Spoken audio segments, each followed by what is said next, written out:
What if I told you an egg ended up being sold for $1 billion? Wait. You might think this is a golden egg or maybe the last of the dragon's egg. Surely it has to be a nuclear egg. By the way, it could be any of these awesome, great suggestions I made, but it's not. It happens to be just a normal egg and has nothing super extraordinary to it. Sit back while I tell you a real life story about how this great mystery went down in history. Hi, I am Ollie. I make shorts about random did you know, aliens, ancient history, and basically the broad big picture on all the mysteries happening in our world. From UFOs to Bermuda Triangle, all will be discussed in our YouTube shorts. But for the YouTube videos, I try to upload at least a single 9-minute video every week talking about money, life, and fun adventures I find interesting. So that's what the Ollie does here in this channel. And now back to our $1 billion eggs. Something I didn't mention was that this is not a one egg situation, not a one egg thing, but rather the entire goods and services in the area were all moving to the millions, billions, and even trillions of dollars in some cases. So where did this take place? This took place a couple of years ago in Zimbabwe. It's not been long, just a couple of years ago in Zimbabwe. So the country was just trying to come out from financial crisis, economic problems, recession, debt, unemployment. Everything was just in shambles for them financially. So they were trying to come out from this problem. As a matter of fact, the unemployment rate at the time was at 70%. So if you had like 100 people in your country, 70 of them were not doing anything. They were just unemployed. So they had an idea, probably I guess this was a bad idea that they shouldn't have gone for, because this idea made everything worse. So they had an idea that might help solve their problems the easy way. So this idea was a very terrible idea. So they decided to print enough money so everybody would become rich overnight. They could pay the workers, pay everybody, and just make everybody rich overnight, and the next day everybody is Jeff Bezos. So this is called inflation. Inflation is when money is printed in excess value, more than the goods and services it should be exchanged for. So first of all, we all know that money is for the exchange of goods and services.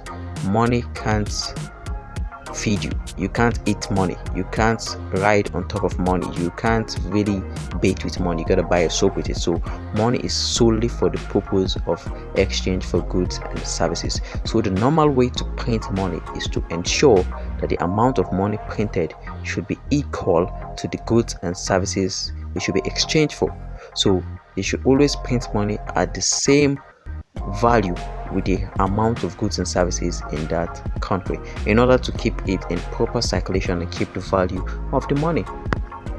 By the way, inflation is not a strange thing. Most countries do it, but an acceptable inflation rate is around 2%. So every now and then just check the news in your country so that you just hear the inflation rates, the latest inflation rate in your country. If it's above 2%, then you might know that the economy of your country might be a little bit shaky, because according to research done, 2% is the acceptable inflation rate that won't be harmful to the economy. Anything above that is quite dangerous for the economy of that country.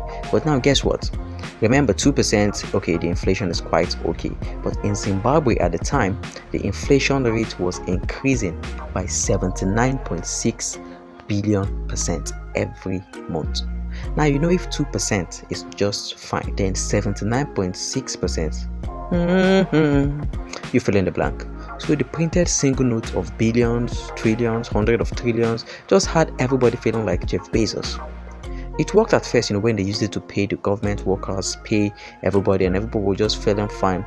But it stopped working when everybody automatically became a billionaire or a trillionaire. That's when everything went to the downside of things. Because could you imagine a country where everybody was a billionaire at least? Like the driver is a billionaire, the house help is a billionaire, every single person is a billionaire. The person who sells egg is a billionaire. So if I sell egg and I'm a billionaire, how much do you think I will sell an egg for? I won't sell it for a couple of dollars, I will sell it for billions.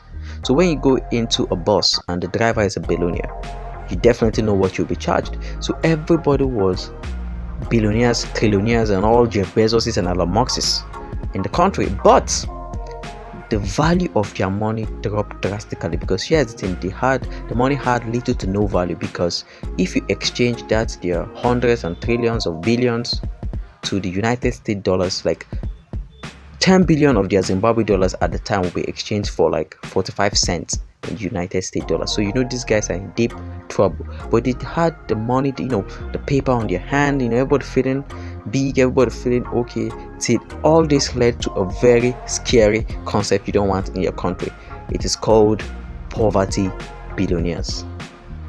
This concept sounds very funny, but it's not at all. Here's what poverty billionaires means.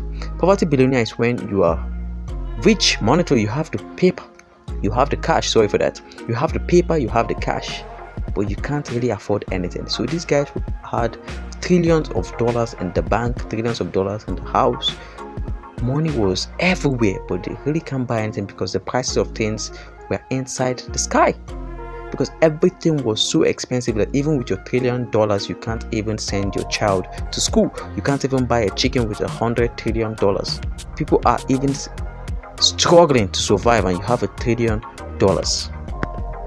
Automatically, this became a very hard and challenging time for the people of Zimbabwe at the time, because everything was very, very expensive and people were starving, people were hungry, people can't buy anything, and they just have this paper called money, and they can't eat paper. Their children won't learn paper in school. Nothing. They can't fly paper. Paper can't just do nothing for them, because the goods and services it should be exchanged for has much value than the paper, because the paper is like a couple of cents when changed to the United States dollars. So here's a question that might rise up in your mind: how did they come out from this? Or is Zimbabwe still in this messed up situation?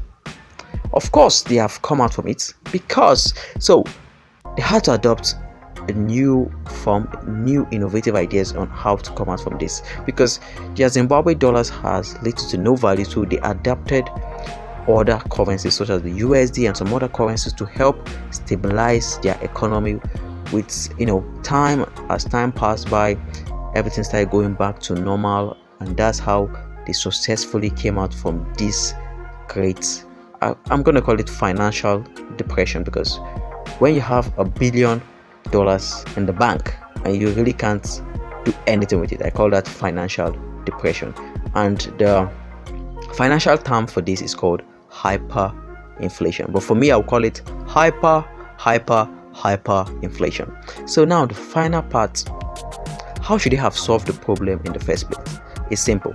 So in the first place, here's how they should have solved the problem, because they went for the easy way. Here's a normal way to solve the problem. It's simple: GDP, gross domestic productivity. In the United Nations, in UN, they use GDP to say if a nation is poor or rich. It's simple. It means if the nation is producing, then they say the nation is rich. Then the nation is being productive, using their human and natural resources to be productive, then they say the nation is rich. But if the nation is mainly focusing on consuming more than they produce, then they say the nation is poor. Remember, the root cause of the issue was simply bad advice.